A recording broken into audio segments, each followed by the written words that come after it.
अखण्डमण्डलाकारं व्यापतं तेन चराचरं तत्पदं दर्शनं येन तस्मै श्रीगुरवे नमः।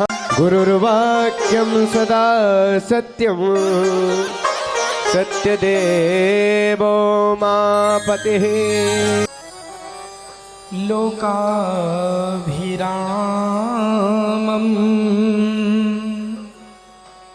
रणरङ्गधीरम् राजीवनेत्रं रघुवंशनाथं लोकाभिरामं रणरङ्गधीरं राजीवनेत्रं रघुवंशनाथं कारुण्यरूपं करुणाकरन्तं श्रीरामचन्द्रं शरणं प्रपद्ये। श्रीरामचन्द्रं शरणं प्रपद्ये। मनोजवं मारुततुल्यवेगं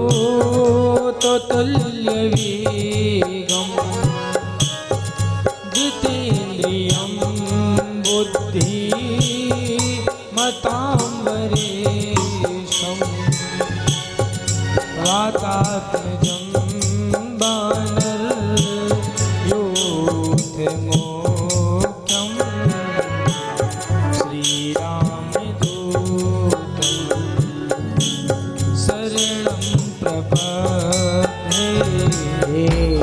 श्रीरामदूतं शरणं प्रपद्ये।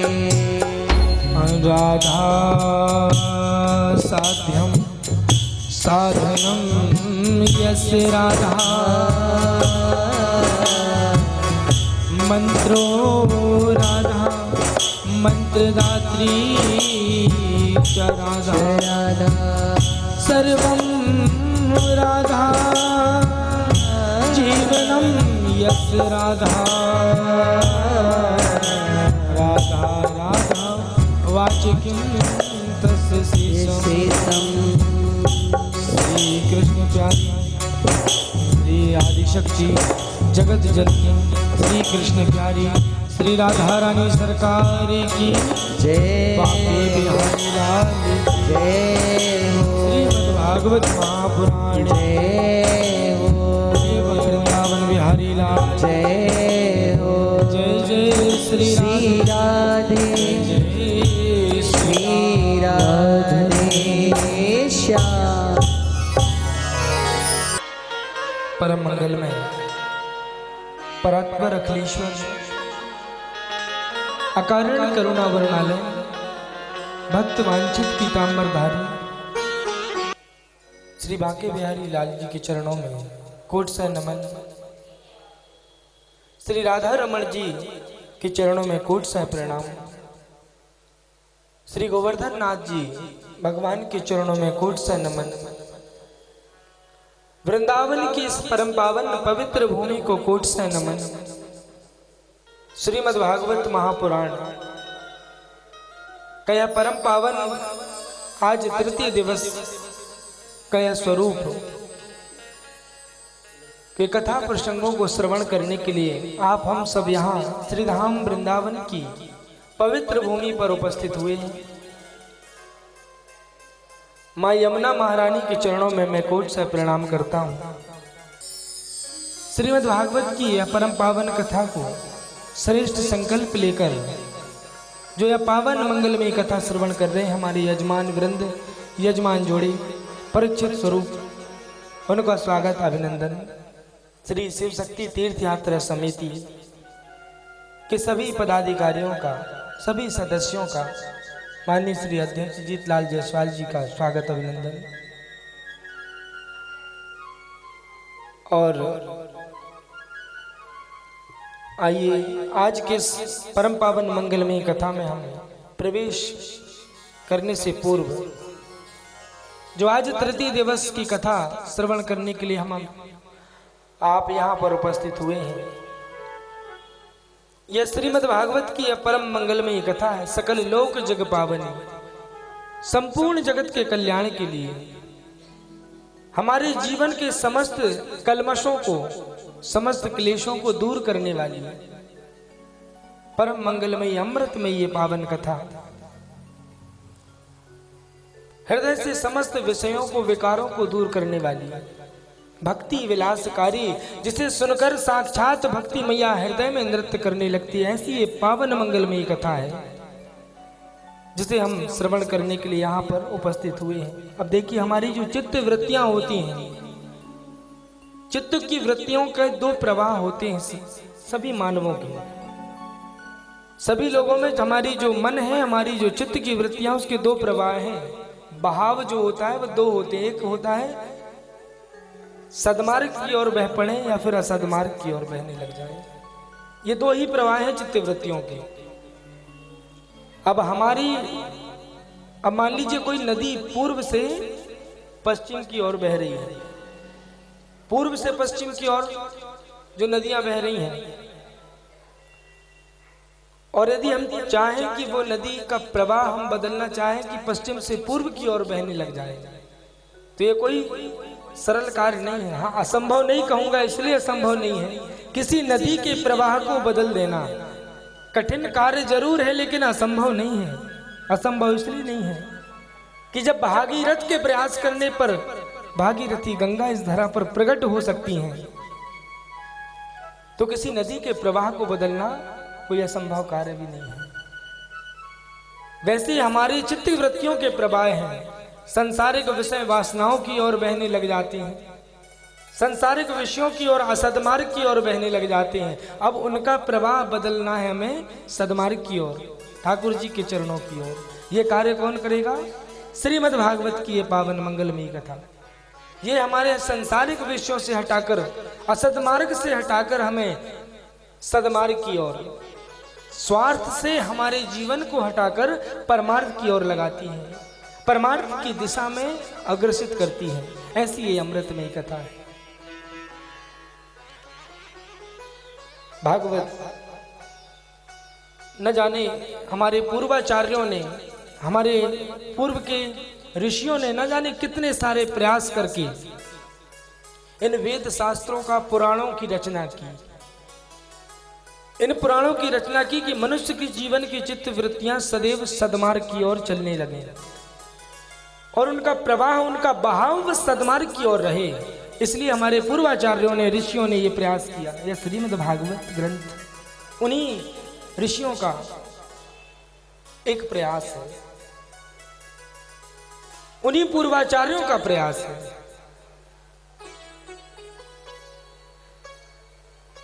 तो तीन सीढ़ियां होती हैं किसी भी असदमार्ग से सदमार्ग की ओर अगर हमारी चित्त वृत्तियों को करना है, तो तीन सीढ़ियां हैं। ये भागवत जी की कथा यहाँ पर आप बैठकर श्रवण कर रहे हैं श्री धाम वृंदावन में कार्तिक मास में। ये कोई साधारण कार्य नहीं है और ये कोई साधारण बात भी नहीं है। बड़े भाग्य जिसके उदय हुए हैं वही यहाँ पर बैठा हुआ है और वही यह भागवत की कथा श्रवण कर रहा है।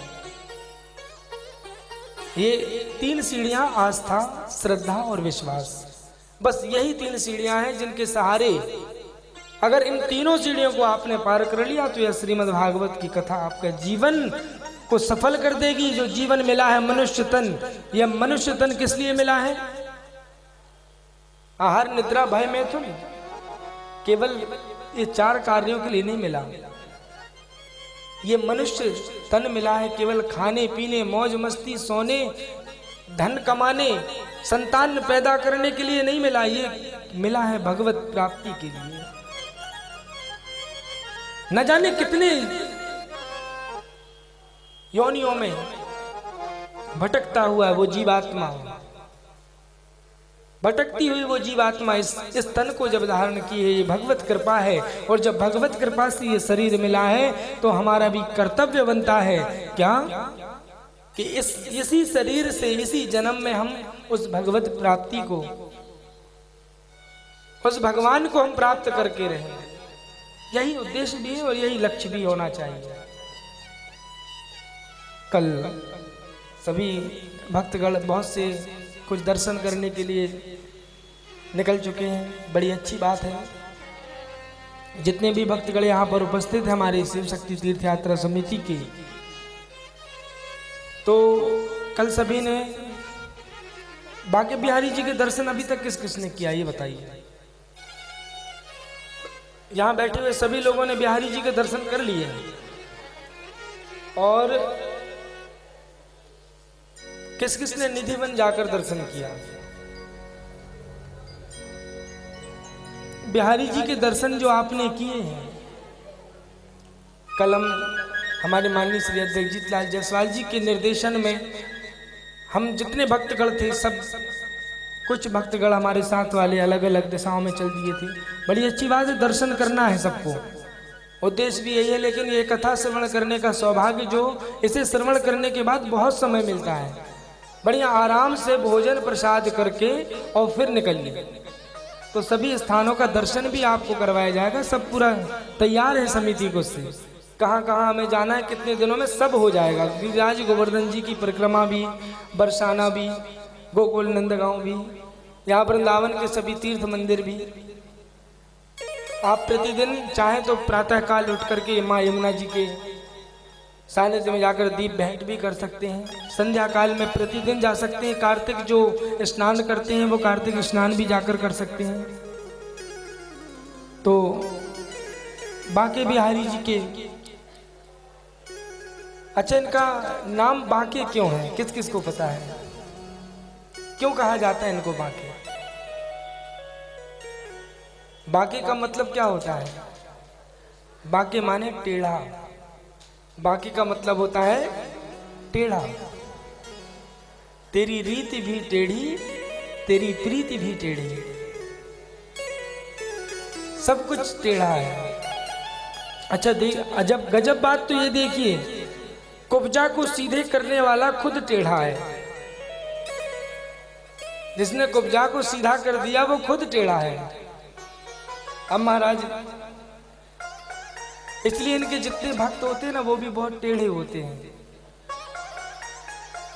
जब ये देख लेना आप, शास्त्रों में भी उल्लेख मिलता है कि जितने भी ठाकुर जी के भक्त मिलेंगे, बिहारी बांके बिहारी जी के भक्त मिलेंगे, वो टेढ़े मिलेंगे, क्योंकि उनको ये पता होता है कि टेढ़ेपन से ही इसको पाया जा सकता है।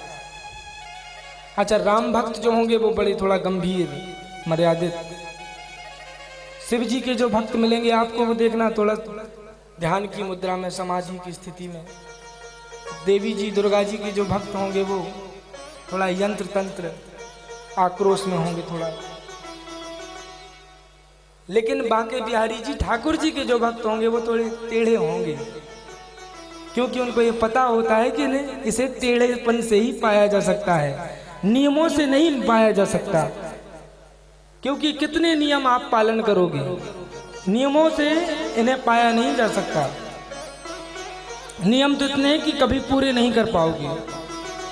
तो जितने भी भक्तों ने पाया है और जितने भक्तों ने तो अपने सारे नियमों को तोड़ दिया और बीच में प्रेम को लेकर के आए, और जब प्रेम आया तो प्रभु दौड़े चले आए।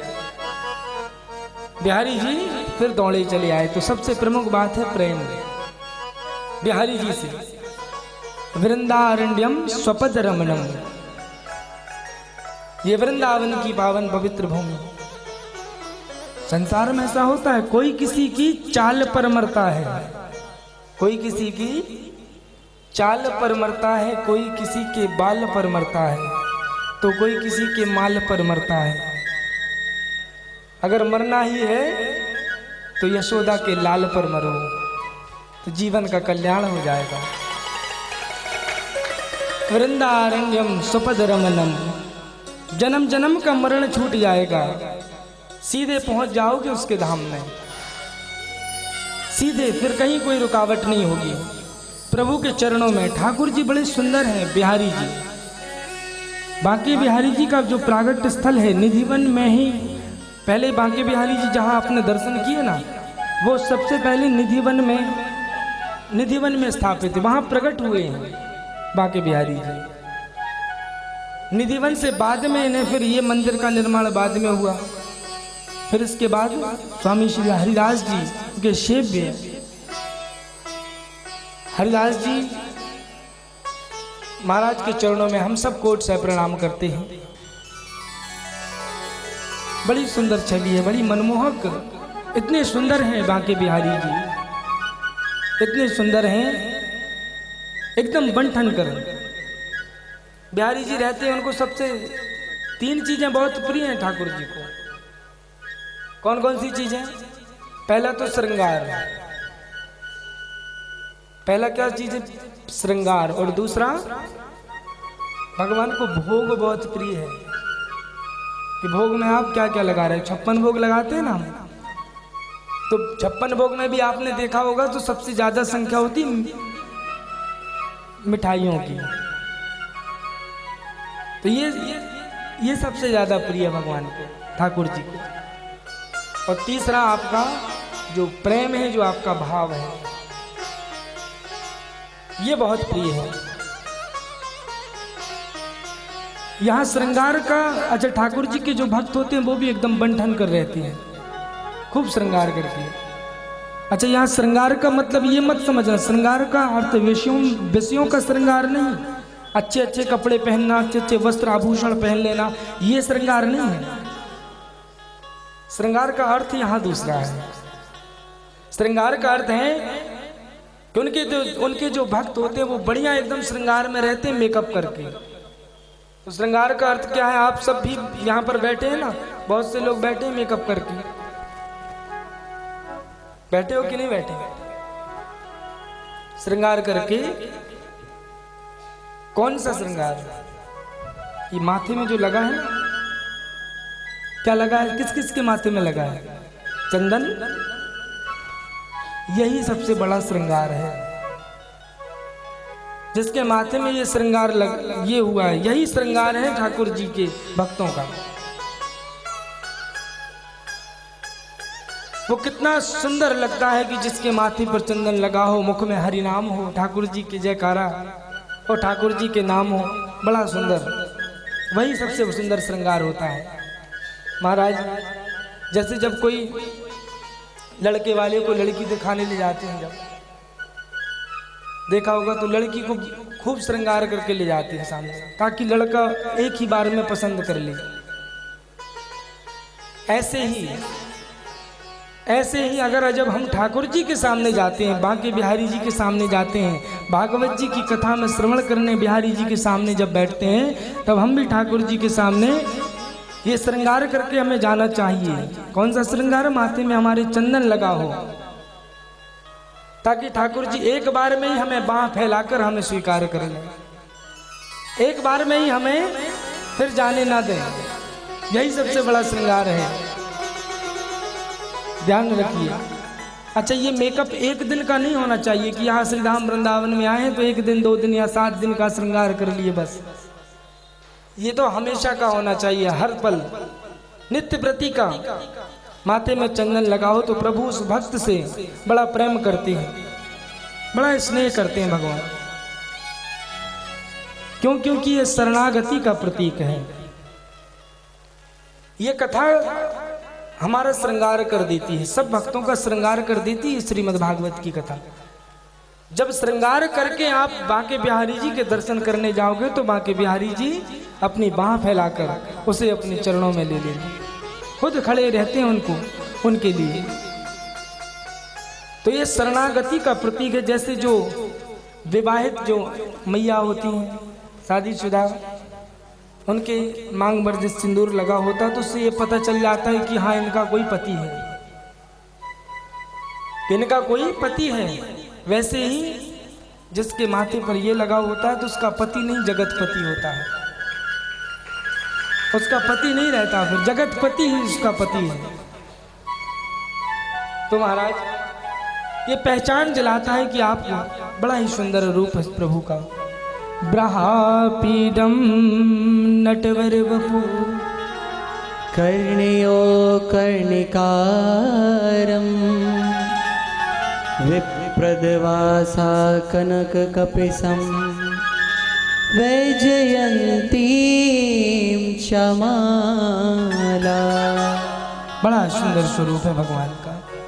आइए ठाकुर जी के चरणों में हम अपने मन को, अपनी चित्त की वृत्तियों को हम लगाते हैं, ताकि हमारा मन इस कथा में, जितनी देर हम यहाँ पर बैठे हुए हैं उतनी देर इस पावन अमृतमयी कथा में हमारा मन लगा रहे। ठाकुर जी के चरणों में हमारा मन, हमारी चित्त की वृत्तियां लगी रहें। सभी बड़े प्रेम और भाव के साथ बोलिए बांके बिहारी लाल की जय। श्री राधा रानी सरकार की जय हो। जय जय श्री राधे श्याम। जय राधा माधव जय कुंज बिहारी। जय राधा माधव जय कुंज बिहारी। जय राधा माधव जय कुंज बिहारी। जय राधा माधव जय कुंज बिहारी। जय राधा माधव जय कुंज बिहारी। जय राधा माधव जय कुंज बिहारी। जय गोपी जग वल्लभ जय गोपी जग वल्लभ। जय गोपी जग वल्लभ जय गोपी जग वल्लभ। जय गिरिवरधारी। जय राधा माधव जय कुंज बिहारी। जय राधा जय कुंज बिहारी।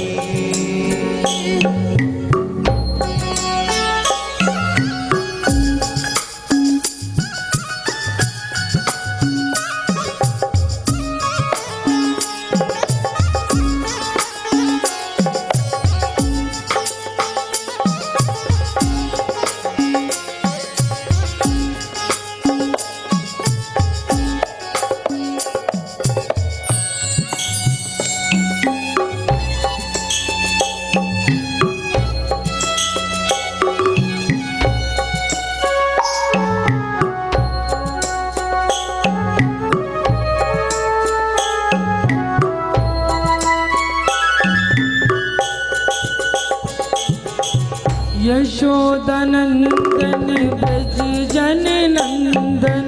यशोदानंदन ब्रज जन नंदन।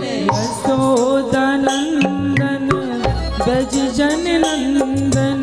यशोदानंदन ब्रज जन नंदन। यमुना तीर वनचारी। यमुना तीर बनचारी। यशोदानंदन ब्रज जन नंदन। यशोदानंदन ब्रज जन नंदन। यशोदानंदन ब्रज जन रंजन। यशोदानंदन ब्रज जन नंदन। यमुना तीर बनवारी। जय राधा माधव सभी गाएंगे तालियों के सेवा देते हुए। जय राधा माधव जय कुंज बिहारी। बांके बिहारी लाल की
गोपी जग वल्लभ,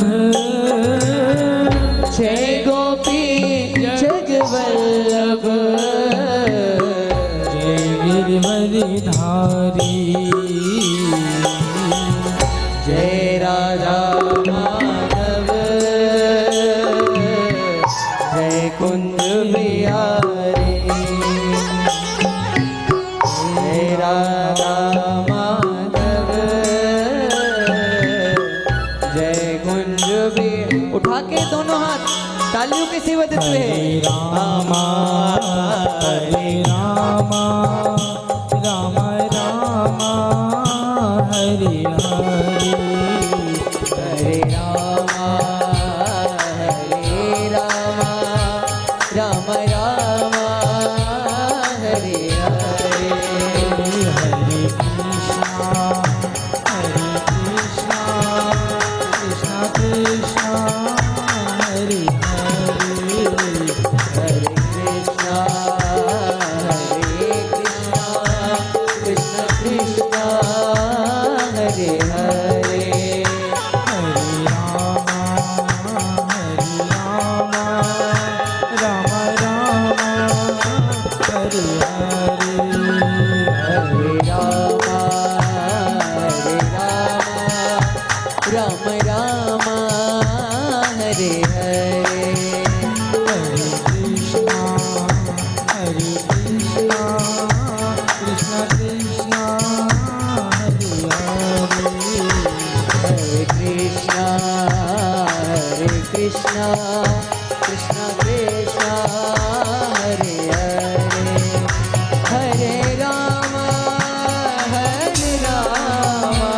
राम राम हरे हरे, हरे कृष्णा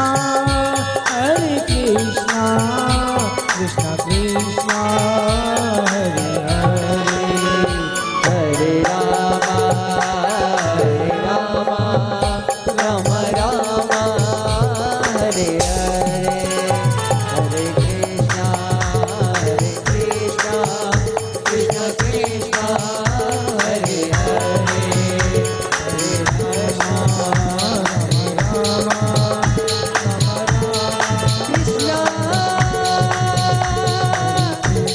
साविरा साविरा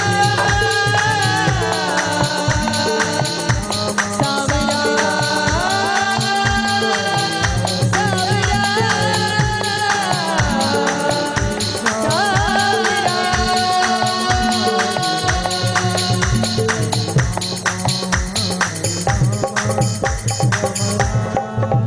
हरे हरे।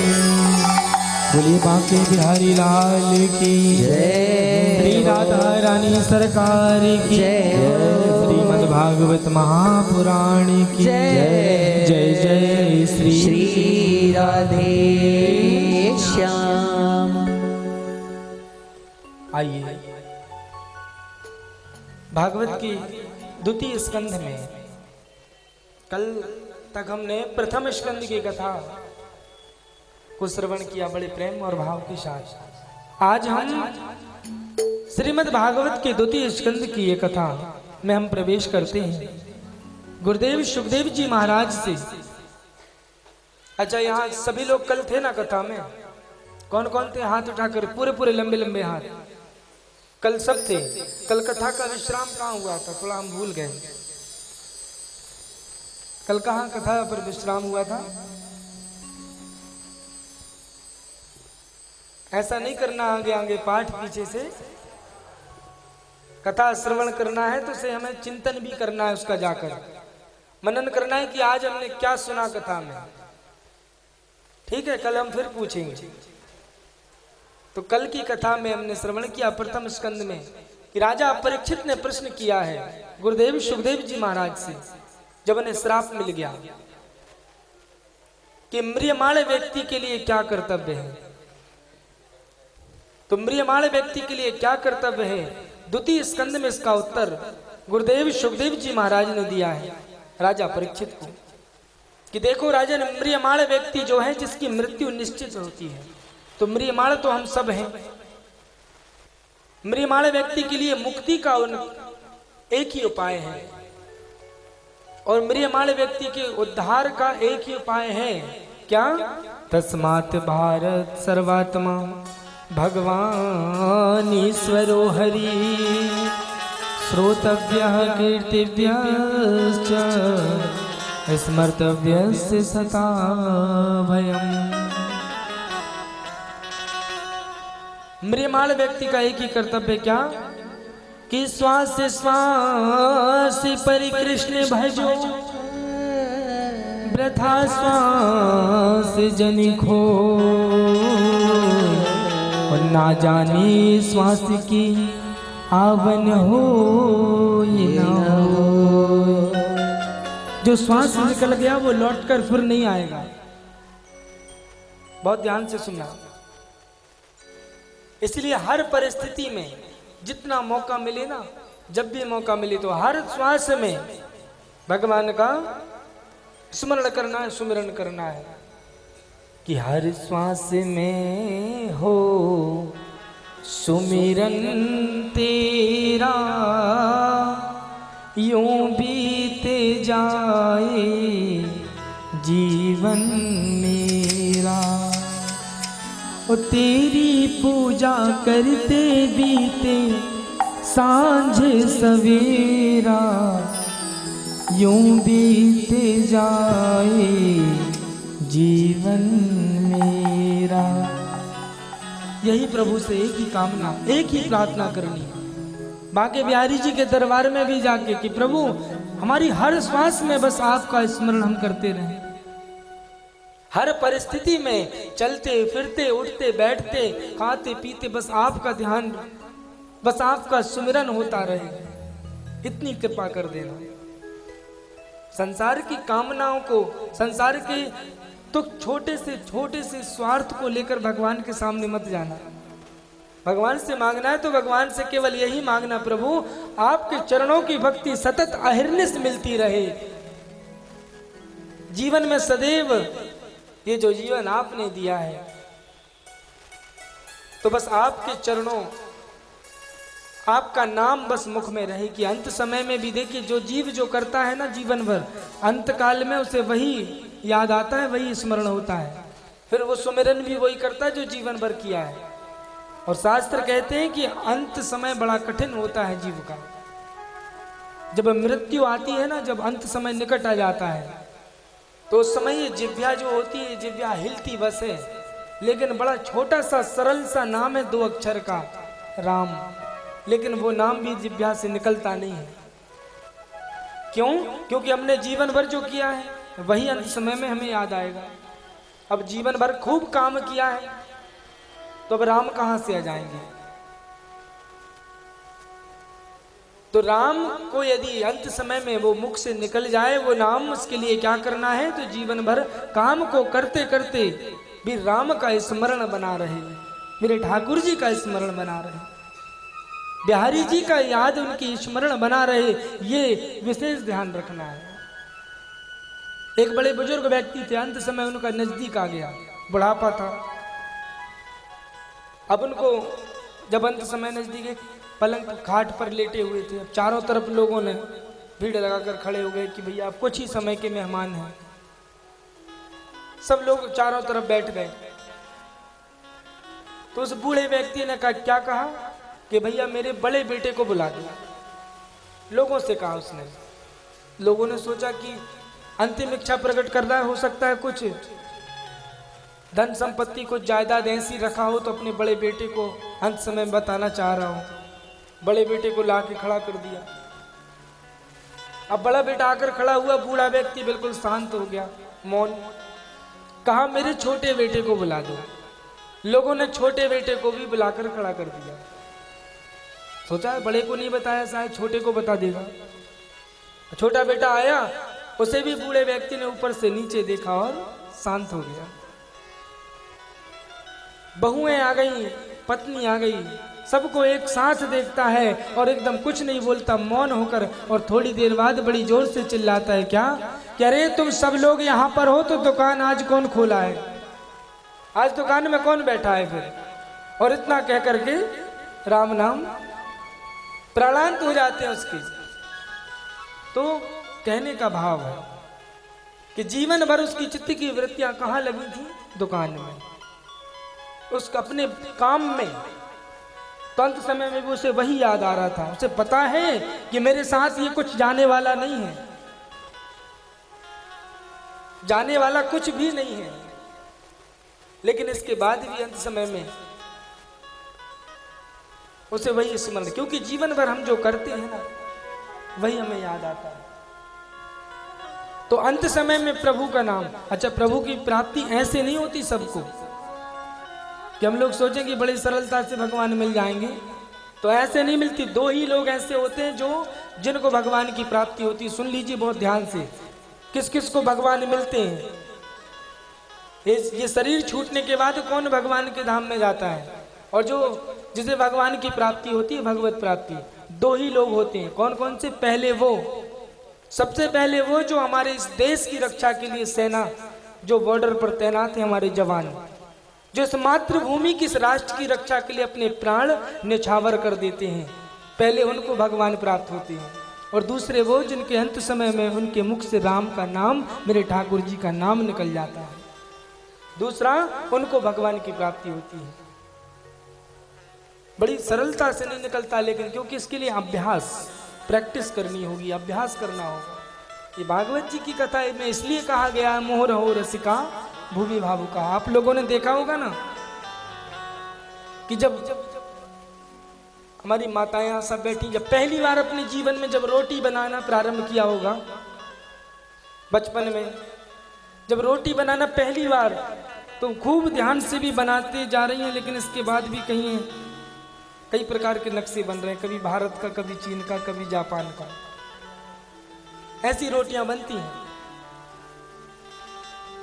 लेकिन बनाते बनाते, इतना अभ्यास करते करते ऐसा हो जाता है कि वो यहाँ दूसरी माताओं से भी बात करते जाती हैं, इसके बाद ही पूरी रोटी गोल बनती है। बनती है कि नहीं? ये किसका, ये परिणाम कैसा है? अभ्यास का।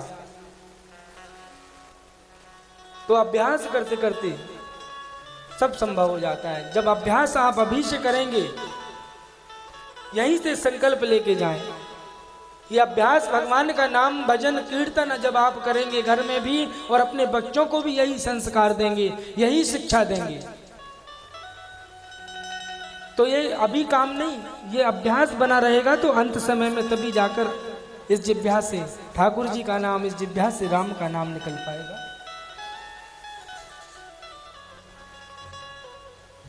कर से कर्म करहूं विधि नाना, मन राखूं जहां कृपा निदाना। मन को परमात्मा के चरणों में बांध दो।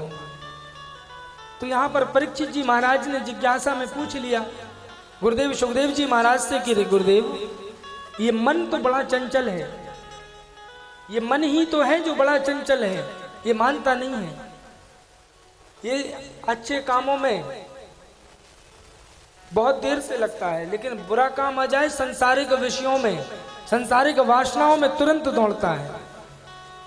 इतना चंचल, ऐसे तो बड़े बड़े ऋषियों ने इस मन को बड़ा पापी तक कहा है। गोस्वामी जी महाराज ने सठ कहकर संबोधित किया इस मन को, रे सठ मन तू भगवत चरणों में लग।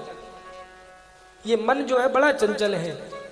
फिर मन को गोविंद के, मेरे बांके बिहारी के चरणों में कैसे लगाया जाए? तो इसके लिए गुरुदेव सुखदेव जी महाराज कहते हैं कि इस मन को यदि लगाना है ठाकुर जी के चरणों में, तो इसके लिए चार बातों का ध्यान रखना।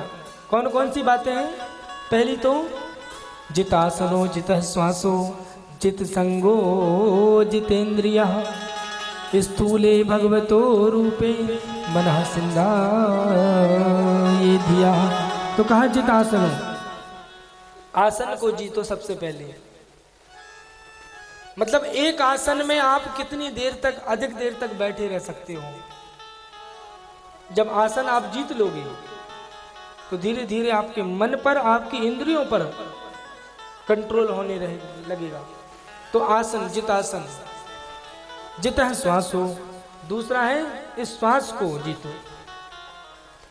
प्रातःकाल उठिए और प्रातःकाल उठकर अपने बच्चों को भी और आप स्वयं भी आसन करिए, प्राणायाम करिए। प्राणायाम करने से इस श्वास पर विजय प्राप्त होती है, श्वासों पर। तो इस श्वास पर विजय प्राप्त। जित संगो, संगति अच्छी करिए, क्योंकि जैसा आप करोगे संग वैसा ही आपका मन बनेगा, आपकी बुद्धि भी वैसी हो जाएगी, आपका चरित्र भी वैसा हो जाएगा। अच्छे लोगों का, सज्जनों का, साधु संतों का आप संग करोगे तो उनके सदलक्षण आपके जीवन पर जरूर आएंगे, और शराबी कबाबियों का संग करोगे तो उनके लक्षण भी अवश्य आ जाएंगे। ये बात बिल्कुल सत्य है। इसलिए संग हमेशा जीतना चाहिए, इसलिए अच्छा संग करिए। जित संगो, जितेंद्रिय, अपनी इंद्रियों पर काबू रखिए, अपनी इंद्रियों पर विजय प्राप्त करिए। 4 बातें हैं इस मन को एकाग्र करने के लिए, मन पर विजय प्राप्त करने के लिए। और जिसने मन को कर लिया एकाग्र, वही भगवत प्राप्ति का अधिकारी होता है। क्योंकि मन यदि असदमार्ग में, संसारिक विषयों में लगा रहेगा तो फिर भगवान कैसे मिलेंगे। गुरुदेव सुखदेव जी महाराज कहते हैं, जब राजा परीक्षित ने कहा कि भगवान ने सृष्टि को कैसे बनाया, तो गुरुदेव भगवान कहते हैं कि सृष्टि में सबसे पहले संसार में क्या था, इस पूरी सृष्टि में, तो कहा जल ही जल था। और जल को संस्कृत में क्या कहते हैं? जल को संस्कृत में कहते हैं नीर। पता है ना सबको, नीर। लेकिन ये नीर अपभ्रंश शब्द है, संस्कृत में ही इसका शब्द नार है, बाद में उसका अपभ्रंश हो गया नीर। और अयन का मतलब होता है वास करना। तो जो जल में जो वास कर रहा है, जो जल में वास करता है, अर्थात नारायण। सबसे पहले सृष्टि में भगवान श्री नारायण, और नारायण के सुंदर नाभि कमल से, नाभि से निकले हुए सुंदर कमल से ब्रह्मा जी की उत्पत्ति हुई। ब्रह्मा जी को भगवान श्री हरि नारायण ने 4 श्लोकों में बड़ा सुंदर उपदेश दिया, चतुश्लोकी भागवत जिसे कहते हैं। और वही 4 श्लोकों की भागवत ब्रह्मा जी ने फिर अपने मानस पुत्र नारद जी को प्रदान किया, और नारद जी ने वही 4 श्लोक महर्षि वेद व्यास जी को श्रवण कराया, उपदेश दिया। और उन्हीं 4 श्लोकों को आधार बनाकर यह 18,000 श्लोक रूपी श्रीमद् भागवत शास्त्र की रचना की गई व्यास जी के द्वारा। आइए हम बड़े प्रेम और भाव के साथ में उन चतुश्लोकी भागवत को श्रवण करते हैं। अहमेवा समेवाग्रे नान्यद सद सत परम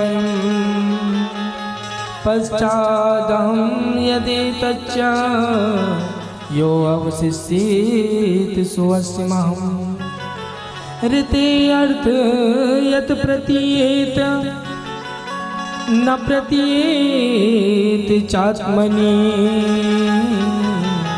तद्विद्यादात्मनो मायां यथा आभासु यथा तमः यथा महन्ति भूतानि भूतेषु चावचेष्वनु प्रविष्टान्य प्रविष्टानि तथा तेषु न तेष्वहम् एतावदेव जिज्ञासं तत्त्वजिज्ञासुनो आत्मनः अन्वयातिरेकाभ्यां यतस्याद् पुनर्भवदर्शनम्।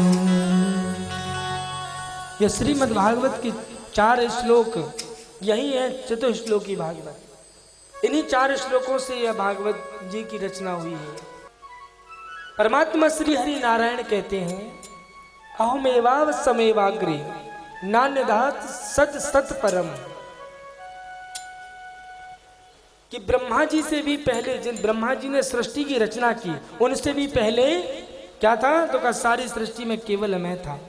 भगवान नारायण कहते हैं सृष्टि के बनने के बाद भी मैं हूं, और जब सृष्टि का लय हो जाएगा तब भी एकमात्र मैं रहूंगा।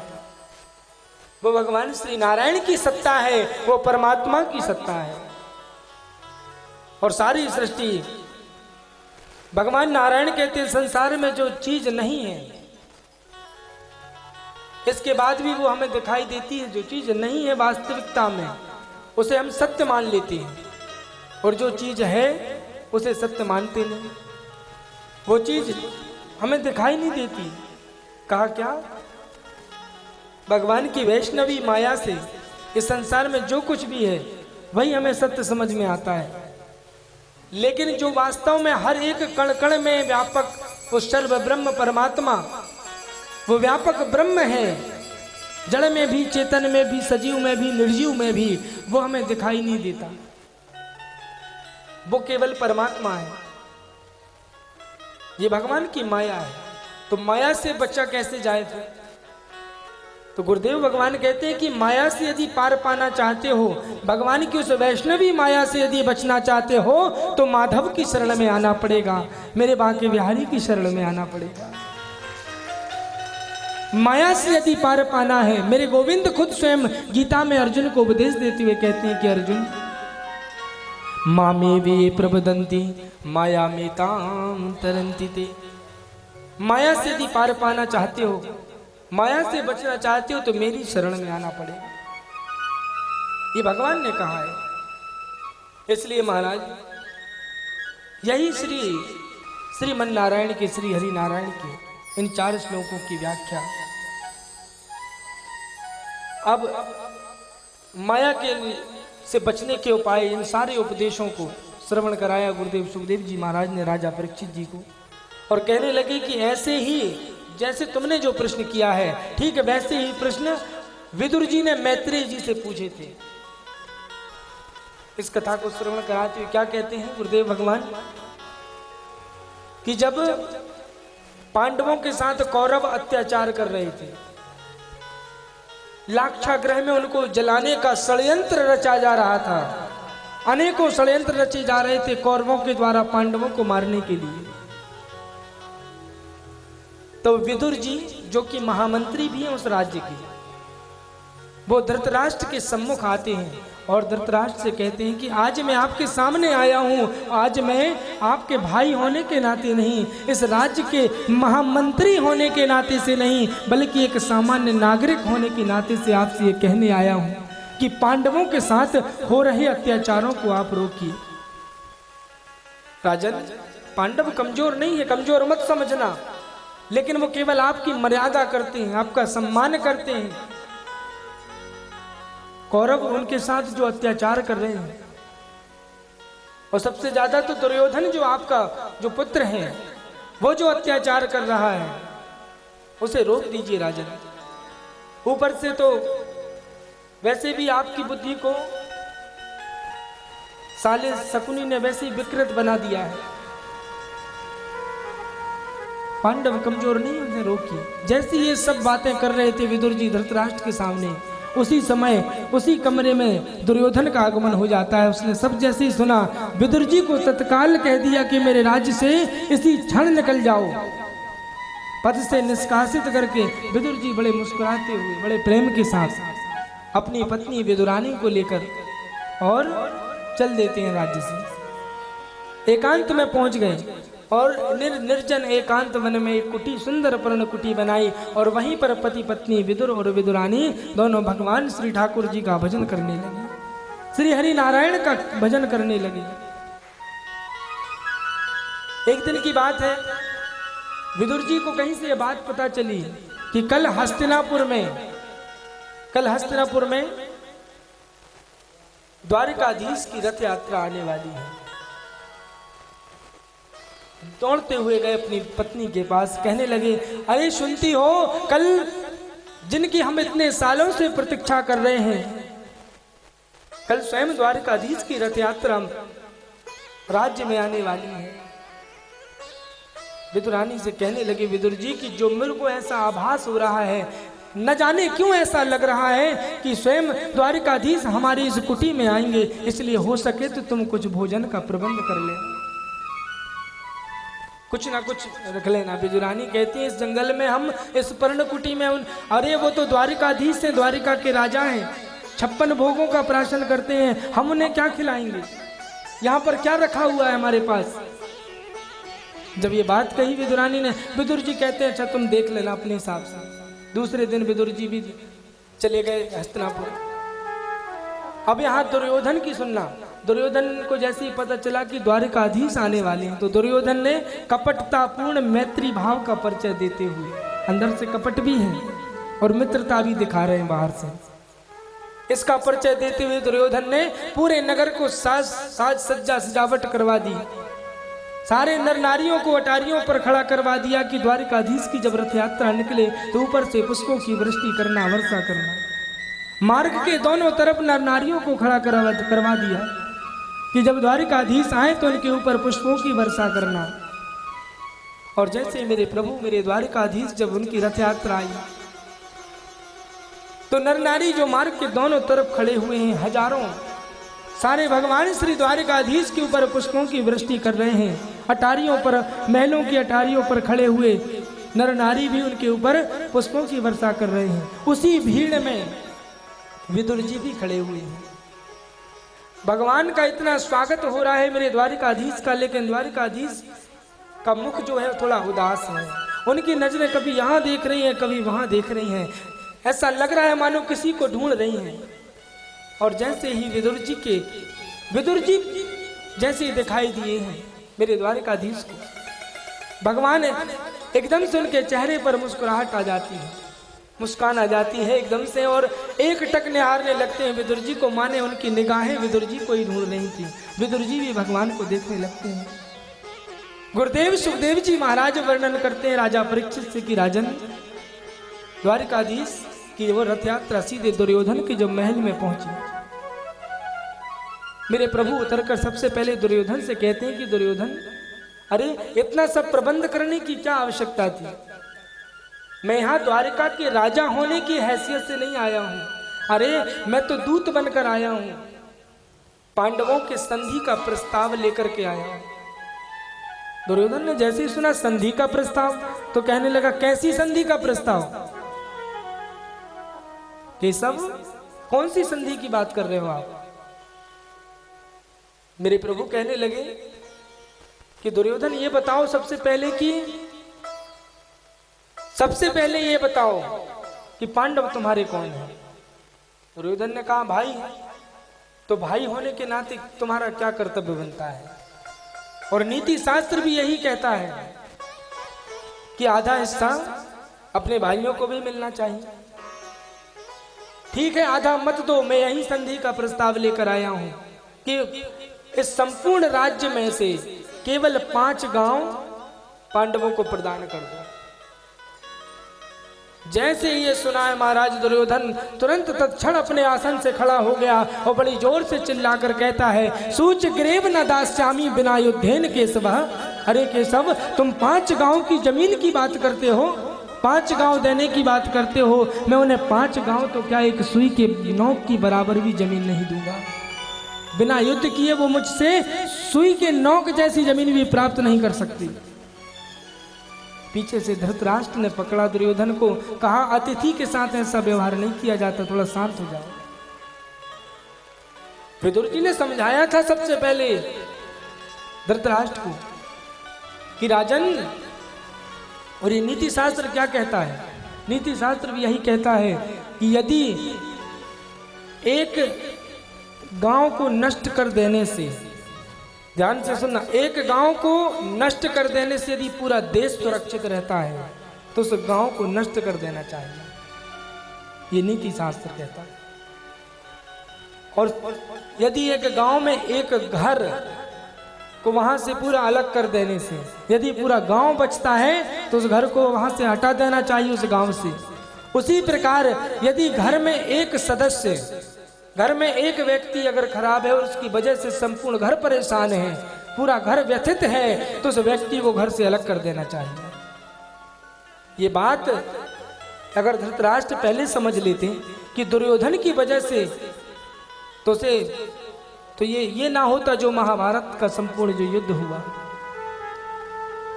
धृतराष्ट्र ने पकड़ के बिठाया, थोड़ा शांत हो जाओ, बैठो।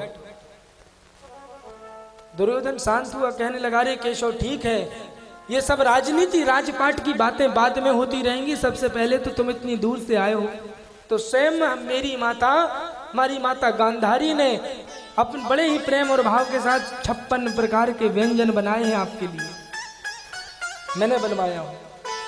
दुर्योधन कहता है चलिए पहले तो आप वो करिए, प्राशन करिए 56 प्रकार के भोगों का। मुस्कुराकर मेरे गोविंद, मेरे कन्हैया कहते हैं कि दुर्योधन, भोजन किसी के यहाँ 2 ही परिस्थिति में किया जाता है। किसी के यहाँ भोजन किया जाता है तो 2 परिस्थितियां होनी चाहिए। भगवान ने कहा कौन सी परिस्थिति? तो पहली परिस्थिति बताते हैं कि पहली परिस्थिति कि भोजन जो करा रहा है, भोजन कराने वाले के मन में आपके प्रति प्रेम हो, आपके प्रति स्नेह प्यार हो, तब भोजन वहां करना चाहिए। और दूसरी परिस्थिति यह होती है, भोजन करने वाला यदि बहुत भूखा है तो फिर भोजन कर लेना चाहिए। तो यहां तो दोनों परिस्थिति नहीं है दुर्योधन, क्योंकि ना तो तुम्हारे मन में मेरे प्रति कोई स्नेह प्रेम है और ना ही मैं भूखा हूं।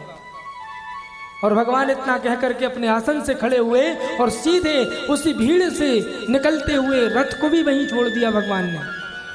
रथ में भी नहीं बैठे और सीधे, किसी को कुछ पता ही नहीं चला कि भगवान कहाँ चले गए और सीधे कहाँ पहुंच गए, जहाँ विदुर जी और विदुरानी। उस समय विदुर जी भी नहीं थे, विदुर जी तो यहाँ हस्तिनापुर के राज्य में थे। तो महाराज जब वहां पर पहुंचे ना, तो भगवान अंदर से उस कुटिया का द्वार बंद था। जब द्वार बंद था तो भगवान ने जाकर खटखटाया, काकी द्वार खोलो। जैसे 2-3 बार भगवान ने आवाज लगाई, अंदर विदुरानी जैसे ही दौड़कर आई और दौड़कर जैसे ही द्वार खोला है उस कुटिया का, देखा सामने भगवान खड़े हैं, सामने द्वारकाधीश खड़े हैं। जैसे एक टकने हारने लगी, प्रेमाश्रु की धारा अविरल बहने लगी विदुरानी के नेत्रों से। सुध बुध खो गई विदुरानी, ऐसी सुध बुध विदुरानी कैसी हालत हो गई कि सब कुछ भूल गई और केवल ठाकुर जी का दर्शन करने लगी, केवल ठाकुर जी को देखने लगी। बहुत देर हो गए तो मेरे बांके बिहारी, मेरे ठाकुर जी कहने लगे, काकी ऐसे ही बाहर खड़ी रखोगी क्या, अंदर आने के लिए नहीं कहोगी? तो विदुरानी को थोड़ा होश में आते हुए कहती, अरे अरे रुको प्रभु, रुकिए मैं आपको आसन लेकर आती हूँ। तो लकड़ी की एक चौकी लेकर के आई और कुटिया के बाहर आंगन में वो चौकी कभी एक कोने में रख दी ले जाकर, कहा प्रभु यहाँ पर बैठिए। और भगवान जैसे उस चौकी पर बैठने लगे वहां से भी उठा लिया, फिर कहा नहीं प्रभु यहाँ बैठिए, दूसरे कोने में ले जाकर रख दिया। भगवान वहां पहुंचे तो वहां से भी उठाया, नहीं प्रभु ये जगह भी ठीक नहीं, यहाँ बैठिए। इतनी शुद्ध बुद्ध खो गई है विदुरानी की, गोल गोल आंगन में मेरे द्वारिकाधीश को घुमा रही है, कहा यहाँ बैठो। और अंत में उस लकड़ी की उस चौकी को उल्टा कर दिया और बीच आंगन में रख दिया, कहा प्रभु अब यहाँ बैठो। और उल्टी चौकी में भगवान वहीं पर बैठ जाते हैं। अब कहते हैं, काकी बड़ी भूख लगी है, कुछ खाने के लिए नहीं दोगी क्या? जब विदुरानी से ये बात कही कि बड़ी भूख लगी है, तो विदुरानी कहती है, रुको प्रभु मैं कुछ प्रबंध करती हूँ। पास ही उपवन में कुछ कदली के फल लगे हुए थे, टोकनी लेकर के जाती है। इस भाव को जरा समझिए आप। गुरुदेव सुखदेव जी महाराज कहते हैं कि ये प्रेम और भाव, हमारी भक्ति भी इतनी सुदृढ़ होनी चाहिए, हमारा प्रेम भी भगवान के प्रति ऐसा होना चाहिए कि स्वयं आपके घर का द्वार भी आकर के भगवान खटखटाएं एक दिन कि मैं आ गया हूं। ये इतनी भक्ति हमारी होनी चाहिए, इतना ऐसा प्रेम होना चाहिए कि आज हरि आए विदुर घरे पाहुना, आज हरि आए विदुर, आज हरि आए विदुर घर पाहुना, आज हरि आए विदुर घर पावना, आज हरि आए, आज हरि आए विदुर घर पावना, आज हरि आए विदुर घर पाहुना, आज हरि आए विदुर घर पावना, आज हरि आए विदुर घर पावना, आज हरि आए।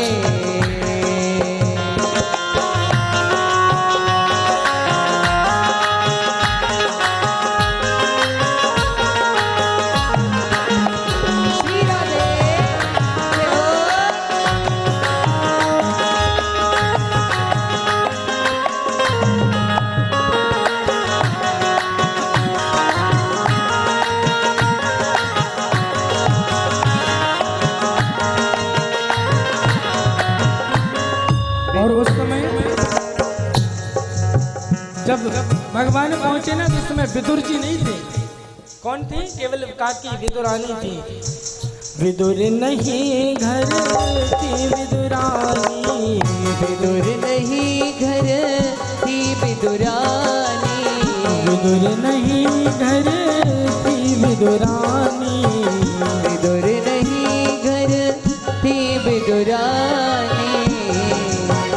आवत देखे सारंग पानी, आवत देखे सारंग पानी, भोजन क्या है जिमावना, भोजन कहाँ जिमावना। आज हरि आए विदुर घर पावना, आज हरि आए विदुर घर पावना, आज हरि आए। श्री राधे।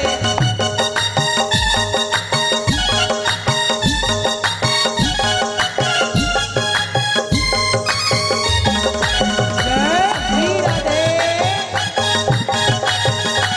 ताली बजाते हुए के साथ।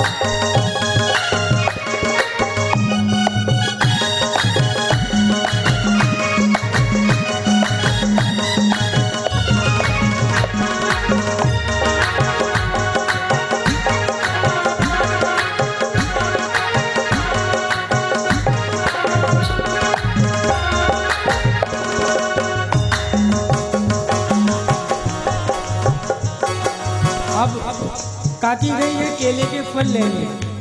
क्या लेने? केला लेने गई और केला लेकर के आई।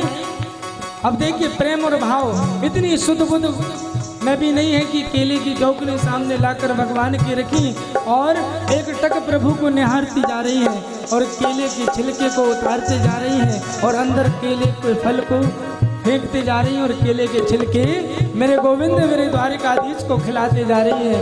और ये यहाँ देखिए भगवान द्वारिकाधीश भी मेरे प्रभु भी उन केले के छिलकों को बड़े प्रेम के साथ खा रहे हैं। एक दो नहीं बल्कि 10-20 केले के छिलकों को भगवान खाते ही जा रहे हैं, खाते ही जा रहे हैं।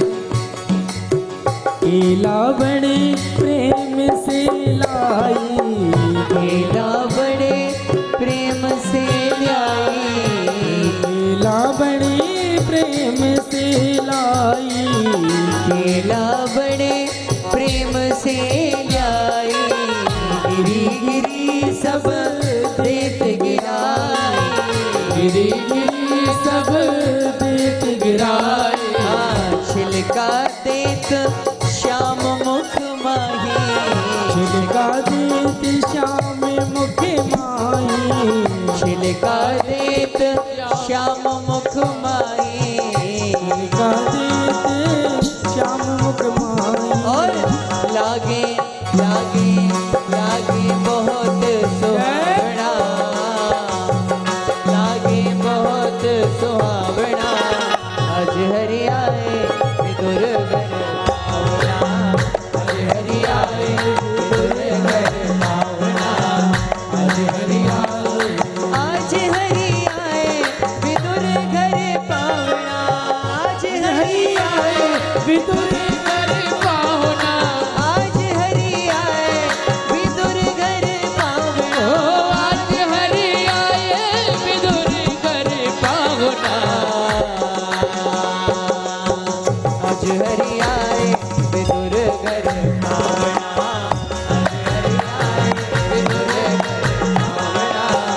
आज हरि आए।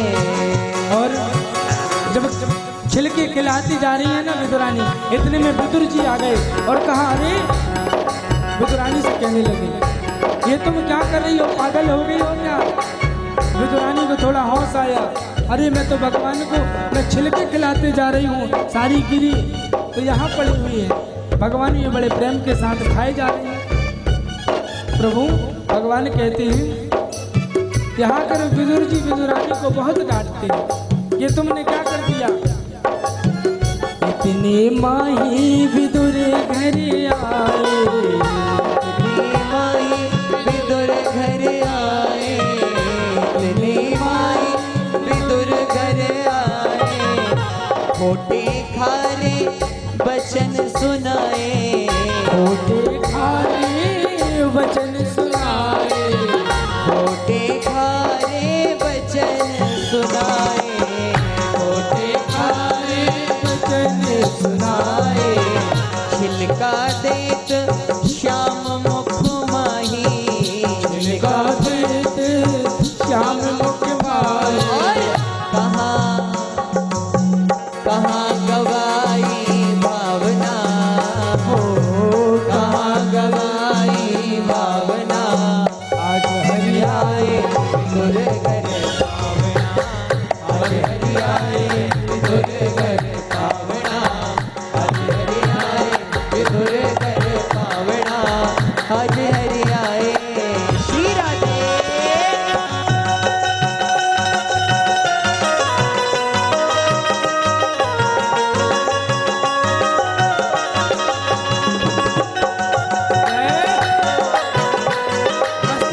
केला विदुर कर माही, केला विदुर कर माही, गिरि देत गिरधर मुख माही, गिरि देत गिरधर मुख माही।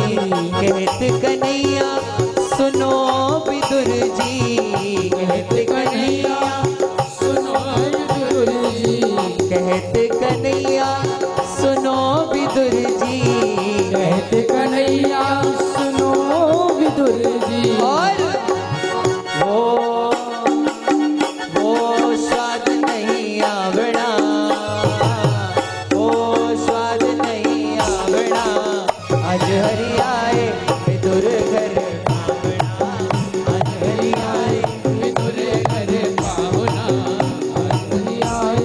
आज हरि आए विदुर घर पावना, आज हरि आए विदुर घर पावना, ओ विदुर घर पावना, विदुर घर पावना, विदुर घर पावना, विदुर घर पावना। उठा के दोनों हाथ और आज हरि आए विदुर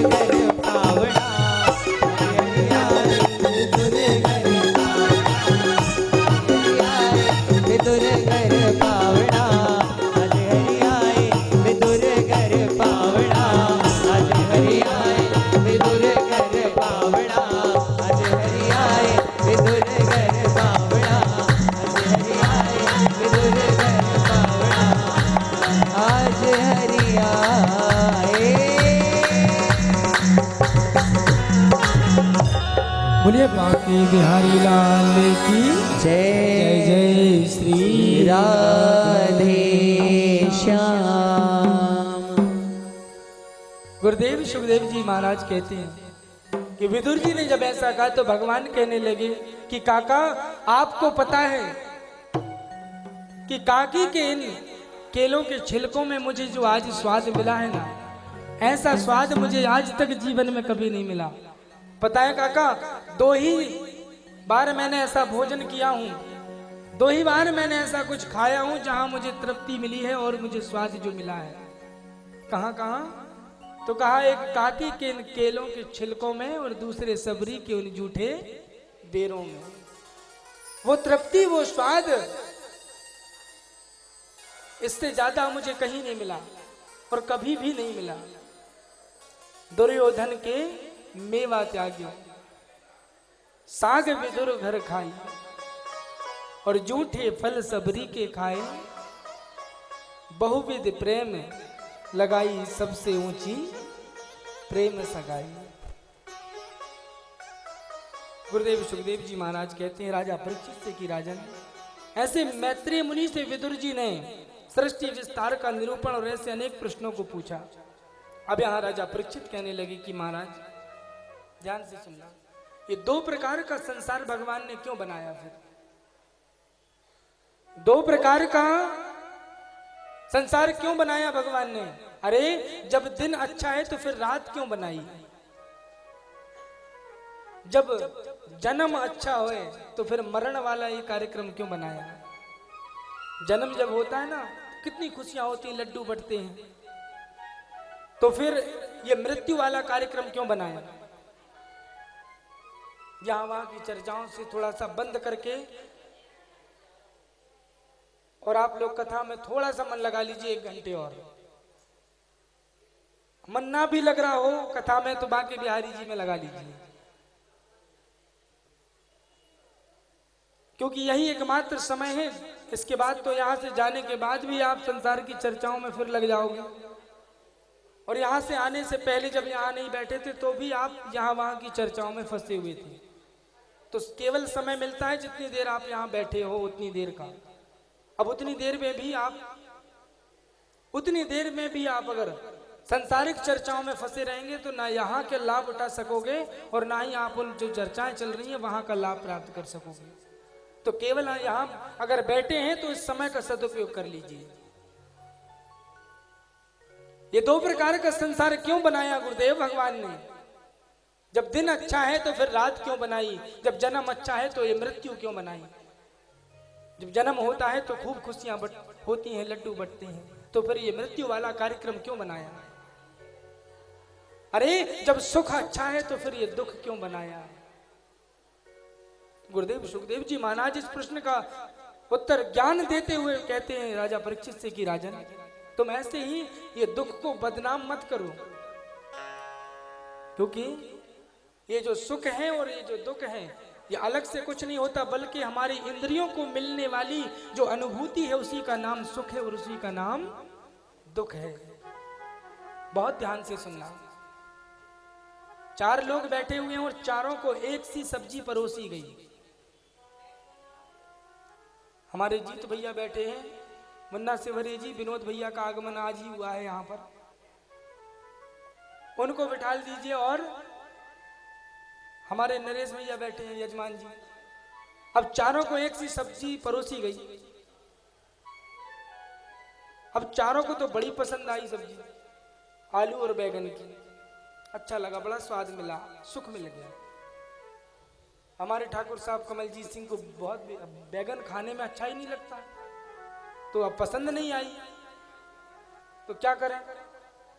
अब इसमें बैगन और आलू का क्या दोष है? क्या उसकी गलती? 4 को तो सब्जी ने सुख दिया, 1 को दुख दे दिया। तो इसमें वस्तु का दोष नहीं है, ये दोष ये इंद्रियों को मिलने वाली अनुभूति, इस जिह्वा को जो अनुभूति मिली है, इसी जिह्वा ने हमें सुख प्रदान कर दिया किसी को, और इसी इंद्रिय ने किसी को दुख प्रदान कर दिया। ये इंद्रियों की अनुभूति है सुख है, और इंद्रियों की अनुभूति ही दुख है। ये संसार ही सुख और दुख का संगम है। इसलिए तुम ऐसे ही दुख को बदनाम मत करो राजन।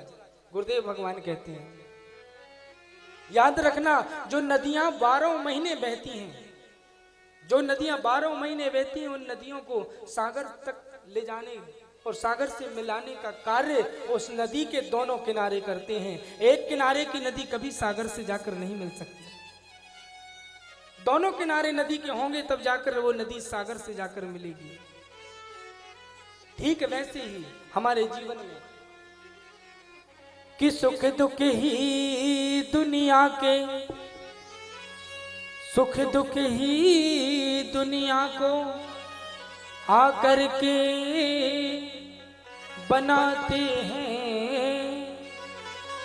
हाँ, सुख दुख ही दुनिया के दोनों ही किनारे हैं, और मैं किसको छोड़ूं भगवन, दोनों ही तुम्हारे हैं। इसलिए सुख भी मुझे प्यारे हैं, दुख भी मुझे प्यारे हैं। सुख भी मुझे प्यारे हैं, दुख भी मुझे प्यारे हैं। सुख भी मुझे प्यारे हैं, दुख भी मुझे प्यारे हैं।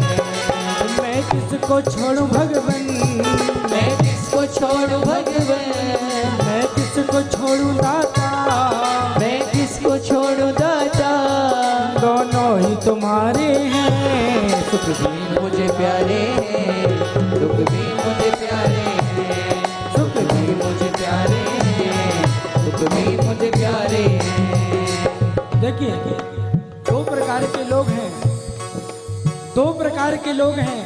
एक कुंती है और एक द्रौपदी है, एक सास है और एक बहू है। कुंती झोली फैलाकर की, द्रौपदी क्या मांगती है? द्रौपदी कन्हैया से सुख की कामना करती कि मुझे सुख मिल जाए, झोली फैलाकर। और कुंती तो विपत्तियां मांगती है, झोली फैलाकर के, हे केशव, हे कन्हैया, हे गोविंद, मेरे जीवन में सदैव विपत्तियां आती रहें, सदैव कष्ट आते रहें। कन्हैया ने कहा, कल सुनाया था नहीं प्रसंग हमने? किस किसने सुना था? सबने। कन्हैया कहते हैं, बुआ राज क्या है?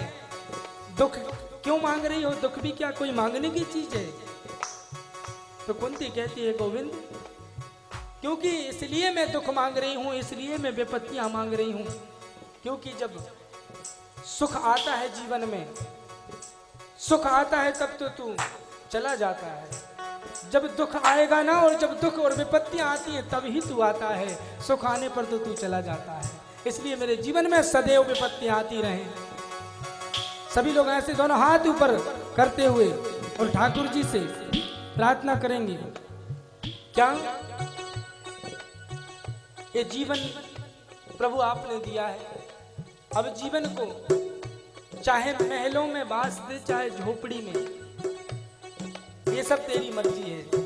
ये जीवन को अब सौंप दिया, इस जीवन का सब भार तुम्हारे हाथों में। श्री राम वृंदावन में आके सारा भार अपने जीवन का सब कुछ समर्पित कर दीजिए बांके बिहारी जी के चरणों में कि प्रभु ये जीवन का भार ही अब आपको समर्पित कर दिया है। अब चाहे आपको जैसे रखना है और जैसे इस जीवन की नैया को जहाँ तक ले जाना है, जब तक ले जाना है, वो वहाँ तक आपको ले जाइए।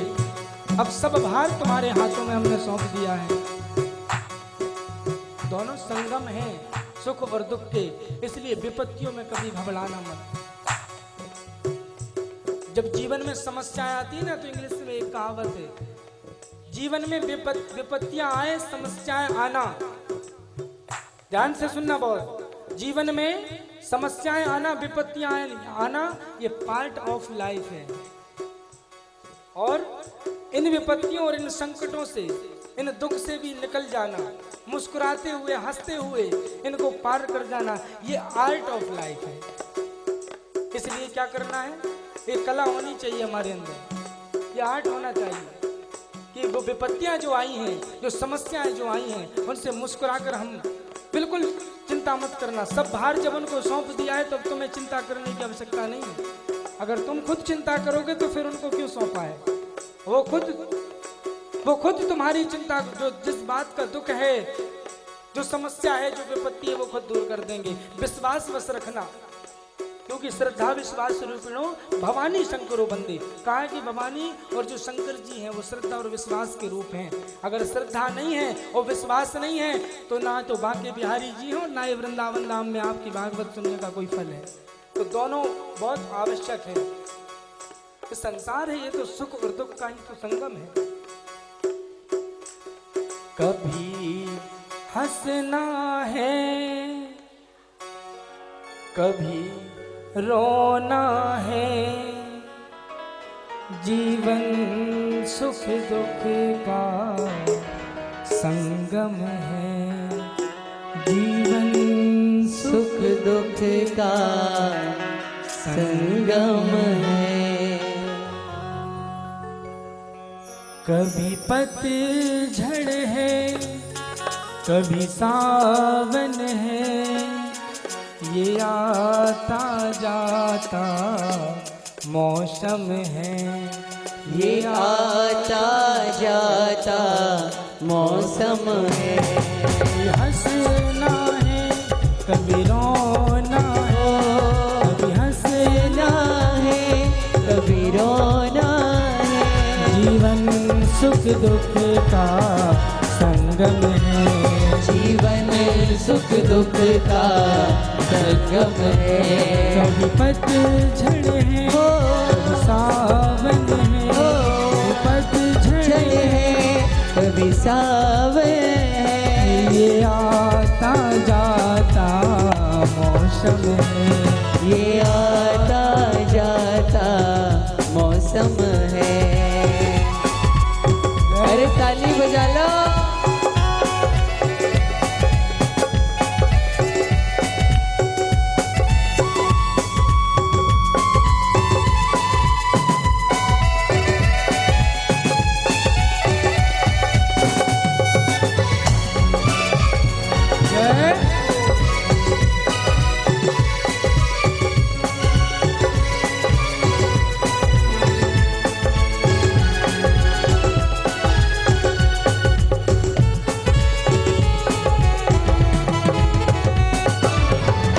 कोई सोता है आंचल की तले, कोई सोता है आंचल के तले। कोई दिल मनता को तरसता है, कोई दिल मनता को तरसता है। कहीं मायूसी की धूप खिली, कहीं मायूसी की ओ बिखरी। कहीं प्यार ही प्यार बरसता है, कहीं प्यार ही प्यार बरसता है। कभी दर्द है तो कभी मरहम है, कभी दर्द है तो कभी मरहम है। जीवन सुख दुख का संगम है, जीवन सुख दुख का संगम है। जीवन सुख दुख का संगम है, जीवन सुख दुख का संगम है। बोलिए बांके बिहारी लाल की जय जय हो श्री राधे श्याम। जीवन में जो विपत्तियां आए उन्हें मुस्कुराकर ठाकुर जी के चरणों में और उनके ऊपर सब छोड़कर मुस्कुराते हुए जीवन को जीना है। गुरुदेव सुखदेव जी महाराज से राजा परीक्षित ने कहा कि गुरुदेव, भगवान अवतार क्यों लेते हैं इस धराधाम में, क्यों आते हैं प्रभु, भगवान के अवतार लेने के प्रयोजन क्या है? तो गुरुदेव सुखदेव जी महाराज कहते हैं कि भगवान के अवतार लेने के तो ऐसे बहुत से कारण होते हैं, लेकिन मुख्य रूप से क्या प्रयोजन होता है भगवान को आने का?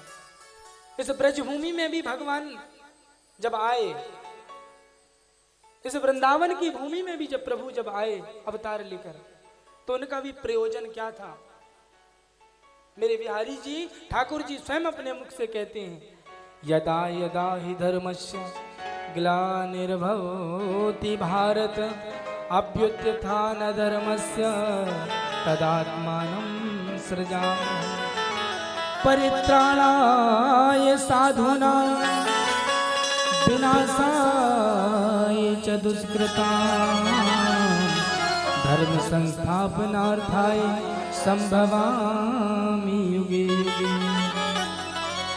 कहा जब जब धर्म की हानि होती है, जब जब होई धर्म की हानि, बाढ़ई असुर अधम अभिमानी, तब तब धरी प्रभु विविध शरीरा और हरई कृपा निधि सज्जन कीरा।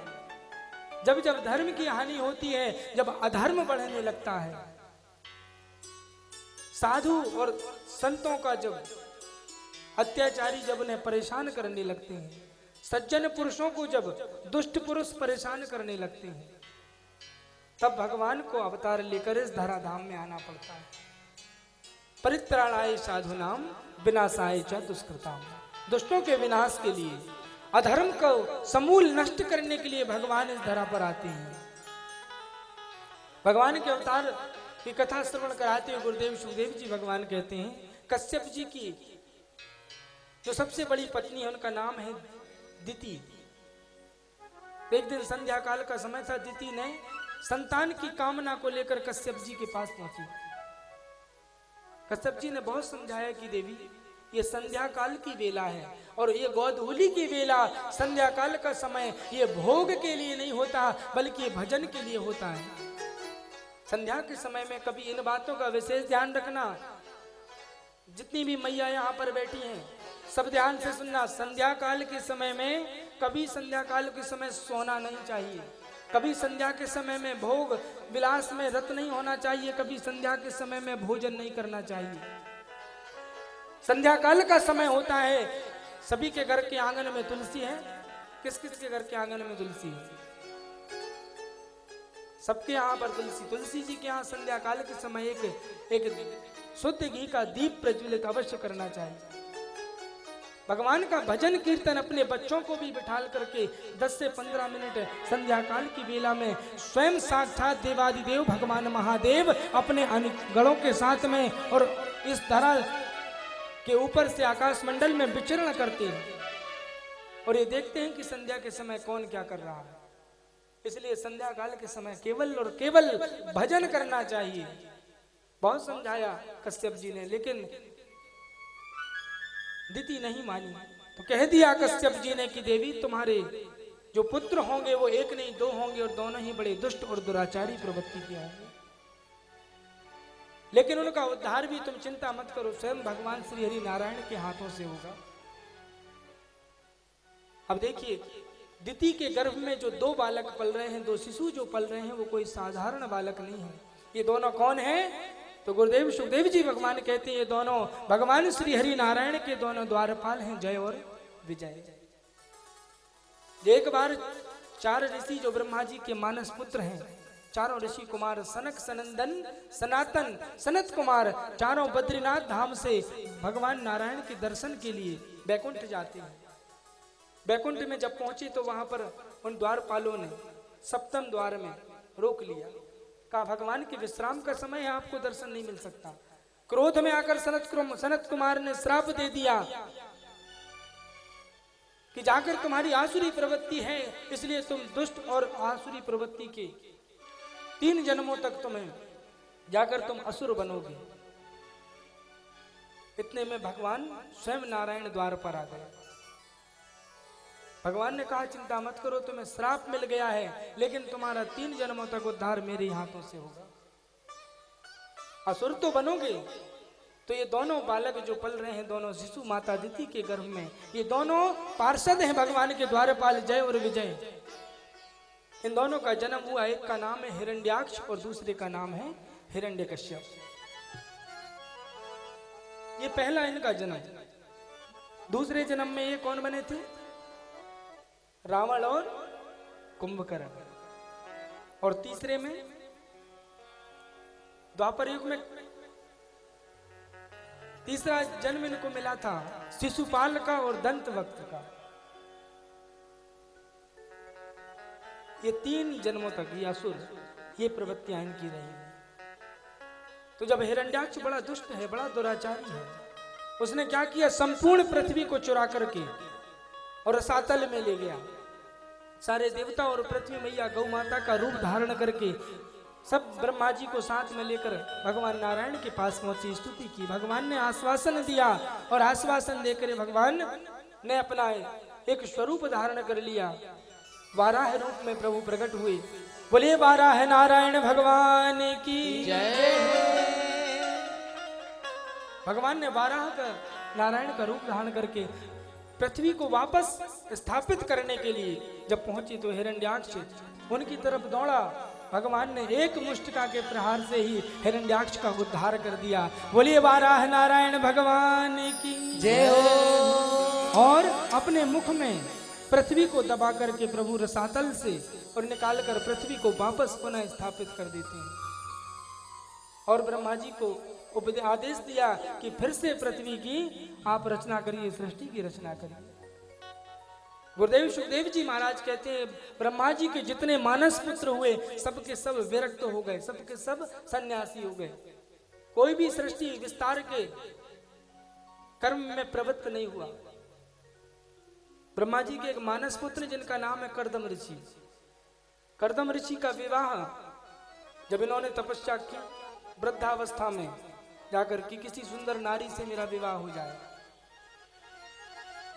और इनका विवाह हुआ स्वयंभू नाम के जो मनु महाराज हैं, स्वयंभू मनु और शतरूपा की 3 पुत्रियां आकुति, देवहूति और प्रसूति, और 2 पुत्र हैं प्रियव्रत और उत्तानपाद। तो जो मंझली पुत्री है देवहूति जी के साथ में कर्दम जी का विवाह हुआ। अब इनसे जिस पुत्र रत्न की प्राप्ति हुई, जिस दिन विवाह हो रहा था उस दिन कर्दम जी ने एक संकल्प लिया मन में कि एक पुत्र होते ही मैं फिर से गृहस्थ जीवन छोड़ करके फिर विरक्त और हो जाऊंगा, सन्यासी हो जाऊंगा। अब एक पुत्र तो हुआ नहीं महाराज, 9 पुत्रियां पहले हो गई। कितनी? 9 बेटियां हो गई। अब संकल्प लिया एक पुत्र होगा जब घर त्यागूंगा। अब पहले 9 पुत्रियां हो गई, 9 ही पुत्रियों का विवाह। इसके पूर्व जिस दिन विवाह में संकल्प लिया था, जब आप इतने बड़े राजमहल में रहने वाली देवहूति माता को जब कर्दम ऋषि है, वो तो महात्मा है, लेकर के आए अपनी झोपड़ी में और लाकर रखा। अब वहां पर चारों तरफ मकड़ी के जाले वाले लगे हुए हैं। कहा देवी आप एक काम करिए, ये सब साफ सफाई अपने हिसाब से कर लीजिए, मैं थोड़ा भगवान का जब तक ध्यान कर लूं। और आसन लगाकर बैठ जाती है और भगवान का ध्यान करने बैठते हैं तो कर्दम जी की ऐसी समाधि लगती है महाराज कि 40 वर्ष की समाधि लग गई। कितने साल की? 40 साल तक कर्दम जी समाधिस्थ हो गए। उन 40 साल तक देवहूति जी जिस दिन विवाह हुआ उसी दिन आई हैं विदा होकर के, और 40 साल की समाधि लगाकर बैठ गए कर्दम। उसी दिन देवहूति माता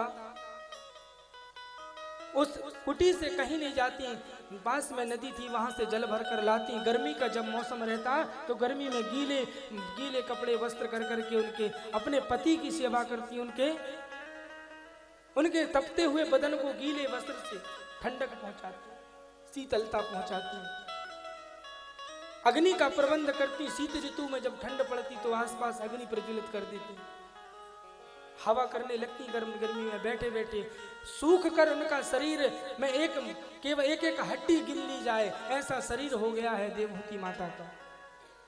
सारे उनके जो बाल थे वो जटा बन गए, जटाओं में परिणत हो गए हैं। 40 वर्ष बाद जब समाधि से उठे करदम जी और सामने देखा एक वृद्धा स्त्री जैसे स्वरूप हो गया है देवहूति जी का। कहा, देवी आप कौन हैं?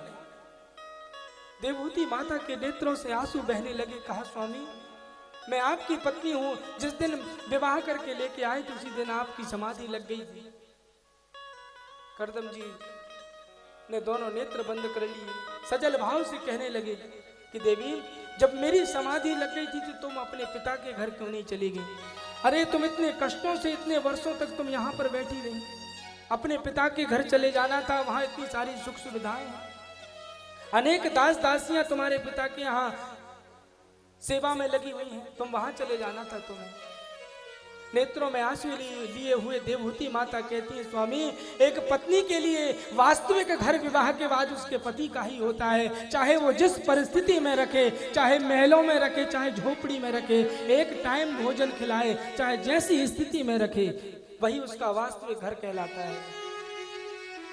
देवहूति माता ने जैसे ये शब्द सुने, करदम जी ने दोनों हाथ पकड़ करके उठाया और पास में नदी थी वहां लेकर गए करदम जी और कहा, देवी अंदर प्रवेश करो। नदी के अंदर प्रवेश किया और कहा, दोनों नेत्र बंद करके डुबकी लगाओ।